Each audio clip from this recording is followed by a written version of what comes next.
David Thompson, explorer. David Thompson, April 30, 1770, February 10, 1857, was a British-Canadian fur trader, surveyor, and cartographer, known to some native peoples as Kukusand or the Stargazer.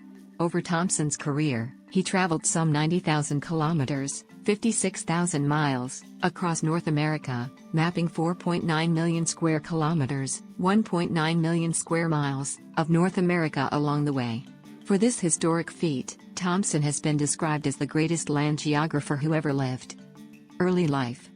David Thompson was born in Westminster, Middlesex, to recent Welsh migrants David and Anne Thompson. When Thompson was 2, his father died. Due to the financial hardship with his mother without resources, Thompson, April 29, 1777, the day before his 7th birthday, and his older brother were placed in the Greycoat Hospital, a school for the disadvantaged of Westminster. Thompson graduated to the Greycoat Mathematical School, where he had received an education for the Royal Navy, including mathematics of trigonometry and geometry, practical navigation including using of nautical instruments, finding latitudes and longitudes and making navigational calculations from observing the sun, moon and tides and the drawing of maps and charts, taking land measurements and sketching landscapes. He later built on these to make his career. In 1784, at the age of 14, the Greycoat treasurer paid the Hudson's Bay Company for the sum of £5, upon which Thompson became the company's indentured servant for a period of 7 years to be trained as a clerk. He set sail on 28 May of that year, and left England for North America. Hudson's Bay Company, HBC.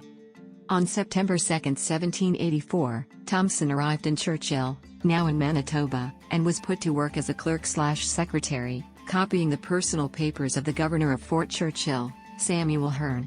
The next year he was transferred to nearby York Factory, and over the next few years spent time as a secretary at Cumberland House, Saskatchewan, and South Branch House before arriving at Manchester House in 1787. During those years he learned to keep accounts and other records, calculate values of furs. It was noted that he also had several expensive beaver pelts at that time even when a secretary's job would not pay terribly well, track supplies and other duties. On December 23, 1788, Thompson seriously fractured his tibia, forcing him to spend the next 2 winters at Cumberland House convalescing. It was during this time that he greatly refined and expanded his mathematical, astronomical, and surveying skills under the tutelage of Hudson's Bay Company surveyor Philip Turner. It was also during this time that he lost sight in his right eye. In 1790, with his apprenticeship nearing its end, Thompson requested a set of surveying tools in place of the typical parting gift of fine clothes offered by the company to those completing their indenture. He received both. He entered the employ of the Hudson's Bay Company as a fur trader.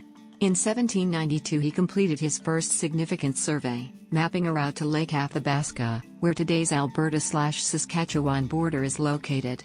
In recognition of his map-making skills, the company promoted Thompson to surveyor in 1794.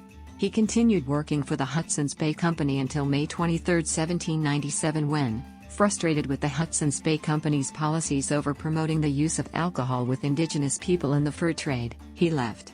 He walked 130 kilometers, 80 miles, in the snow in order to enter the employ of the competition, the Northwest Company. There he continued to work as a fur trader and surveyor. Northwest Company. Thompson's decision to defect to the Northwest Company, NWC, in 1797 without providing the customary 1-year notice was not well received by his former employers. But the Northwest Company was more supportive of Thompson pursuing his interest in surveying and work on mapping the interior of what was to become Canada, as they judged it in the company's long-term interest.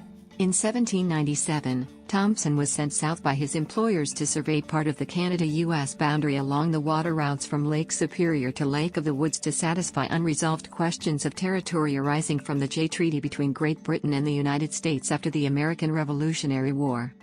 By 1798 Thompson had completed a survey of 6,750 kilometers, 4,190 miles, from Grand Portage, through Lake Winnipeg, to the headwaters of the Assiniboine and Mississippi rivers, as well as 2 sides of Lake Superior. In 1798, the company sent him to Red Deer Lake, Lac La Biche in present-day Alberta, to establish a trading post. The English translation of Lac La Biche, Red Deer Lake, was first recorded on the Mackenzie map of 1793, Thompson spent the next few seasons trading based in Fort George, now in Alberta, and during this time led several expeditions into the Rocky Mountains. On July 10, 1804, at the annual meeting of the Northwest Company in Kaministiquia, Thompson was made a full partner of the company. He became a wintering partner, who was based in the field rather than Montreal, with 2 of the 92 NWC's shares worth more than £4,000. He spent the next few seasons based there managing the fur trading operations but still finding time to expand his surveys of the waterways around Lake Superior. At the 1806 company meeting, officers decided to send Thompson back out into the interior. Concern over the American-backed expedition of Lewis and Clark prompted the Northwest Company to charge Thompson with the task of finding a route to the Pacific to open up the lucrative trading territories of the Pacific Northwest. Columbia River travels. After the general meeting in 1806, Thompson traveled to Rocky Mountain House and prepared for an expedition to follow the Columbia River to the Pacific. In June 1807, Thompson crossed the Rocky Mountains and spent the summer surveying the Columbia Basin. He continued to survey the area over the next few seasons. Thompson mapped and established trading posts in northwestern Montana, Idaho, Washington, and western Canada. Trading posts he founded included Kootenai House, Kalispell House and Salish House. The latter 2 were the first trading posts west of the Rockies in Idaho and Montana, respectively. These posts established by Thompson extended Northwest Company fur trading territory into the Columbia Basin drainage area. The maps he made of the Columbia River Basin east of the Cascade Mountains were of such high quality and detail that they continued to be regarded as authoritative well into the mid-20th century. In early 1810, Thompson was returning eastward toward Montreal but, while en route at Rainy Lake, received orders to return to the Rocky Mountains and establish a route to the mouth of the Columbia. The Northwest Company was responding to the plans of American John Jacob Astor to send a ship around the Americas to establish a fur trading post of the Pacific Fur Company on the Pacific coast. During his return, Thompson was delayed by an angry group of pagan natives at Howse Pass. He was ultimately forced to seek a new route across the Rocky Mountains and found one through the Athabasca Pass. David Thompson was the first European to navigate the full length of the Columbia River. During Thompson's 1811 voyage down the Columbia River, he camped at the junction with the Snake River on July 9, 1811. There he erected a pole and a notice claiming the country for Great Britain and stating the intention of the Northwest Company to build a trading post at the site. This notice was found later that year by Astor Company workers looking to establish an inland fur post, contributing to their selection of a more northerly site at Fort Okanagan. The Northwest Company established its post of Fort Nez Perces near the Snake River confluence several years later. Continuing down the Columbia, Thompson passed the barrier of the Dalles with much less difficulty than that undergone by Lewis and Clark, as high water carried his boat over Solilo Falls and many of the rapids. On July 14, 1811, Thompson reached the partially constructed Fort Astoria at the mouth of the Columbia, arriving 2 months after the Pacific Fur Company's ship, the Tonquin. Before returning upriver and across the mountains, Thompson hired Nawkane, a native Hawaiian Takanei laborer brought to Fort Astoria by the Pacific Fur Company's ship Tonquin. Nawkane, known as Cox to Thompson, accompanied Thompson across the continent to Lake Superior before journeying on to England. Thompson wintered at Salish House before beginning his final journey back to Montreal in 1812, where the Northwest Company was based. In his published journals, Thompson recorded seeing large footprints near what is now Jasper, Alberta, in 1811. It has been suggested that these prints were similar to what has since been called the Sasquatch. However, Thompson noted that these tracks showed a small nail at the end of each, and stated that these tracks very much resembles a large bear's track. Appearance and personality. In 1820, the English geologist, John Jeremiah Bigsby, attended a dinner party given by the Honourable William McGillivray at his home, Chateau Saint-Antoine, one of the earliest dates in Montreal's Golden Square Mile. He describes the party and some of the guests in his entertaining book The Shoe and Canoe, giving an excellent description of David Thompson. Marriage and children. On June 10, 1799 at Île-aux-Lacroix, Thompson married Charlotte Small, a 13-year-old Métis daughter of Scottish fur trader Patrick Small and a Cree mother. Their marriage was formalized 13 years later at the Scotch Presbyterian Church in Montreal on October 30, 1812. He and Charlotte had 13 children together, 5 of them were born before he left the fur trade. The family did not adjust easily to life in eastern Canada. They lived in Montreal while he was traveling. Two of the children, John, aged 5, and Emma, aged 7, died of roundworms, a common parasite. By the time of Thompson's death, the couple had been married 57 years, the longest marriage known in Canada pre-Confederation. Later years. Upon his arrival back in Montreal, Thompson retired with a generous pension from the Northwest Company. He settled in nearby Terrebonne and worked on completing his Great Map, a summary of his lifetime of exploring and surveying the interior of North America. The map covered the wide area stretching from Lake Superior to the Pacific, and was given by Thompson to the Northwest Company. Thompson's 1814 map, his greatest achievement, was so accurate that 100 years later it was still the basis for many of the maps issued by the Canadian government. It now resides in the archives of Ontario. In 1815, Thompson moved his family to Williamstown, Upper Canada, and a few years later was employed to survey the newly established borders with the United States from Lake of the Woods to the eastern townships of Quebec, established by Treaty of Ghent after the War of 1812. In 1843 Thompson completed his atlas of the region from Hudson Bay to the Pacific Ocean. Afterwards, Thompson returned to a life as a landowner, but soon financial misfortune would ruin him. By 1831 he was so deeply in debt he was forced to take up a position as a surveyor for the British American Land Company to provide for his family. His luck continued to worsen and he was forced to move in with his daughter and son-in-law in 1845.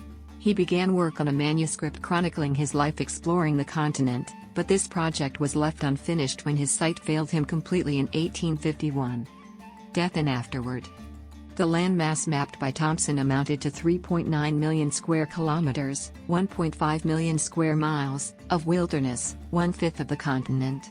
His contemporary, the great explorer Alexander Mackenzie, remarked that Thompson did more in 10 months than he would have thought possible in 2 years.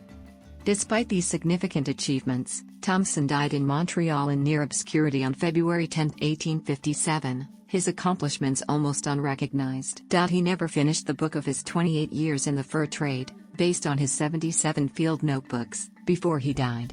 In the 1890s geologist J.B. Tyrrell resurrected Thompson's notes and in 1916 published them as David Thompson's Narrative, as part of the general series of the Champlain Society. Further editions and re-examinations of Thompson's life and works were published in 1962 by Richard Glover, in 1971 by Victor Hopwood, and in 2015 by William Morrow. Thompson's body was interred in Montreal's Mount Royal Cemetery in an unmarked grave. It was not until 1926 that efforts by J.B. Tyrrell and the Canadian Historical Society resulted in the placing of a tombstone to mark his grave. The next year, Thompson was named a National Historic Person by the federal government, one of the earliest such designations. A federal plaque reflecting that status is located at Jasper National Park, Alberta. Meantime, Thompson's achievements are central reasons for other national historic designations. In 1957, 100 years after his death, Canada's Post Office Department honored him with his image on a postage stamp. The David Thompson Highway in Alberta was named in his honor, along with David Thompson High School situated on the side of the highway near Leslieville, Alberta. His prowess as a geographer is now well recognized. He has been called the greatest land geographer that the world has produced.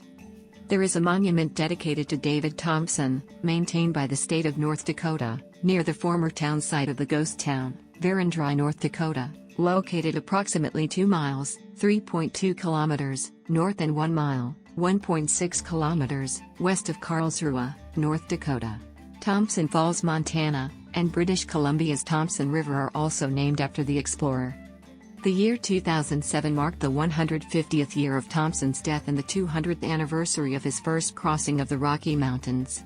Commemorative events and exhibits were planned across Canada and the United States from 2007 to 2011 as a celebration of his accomplishments.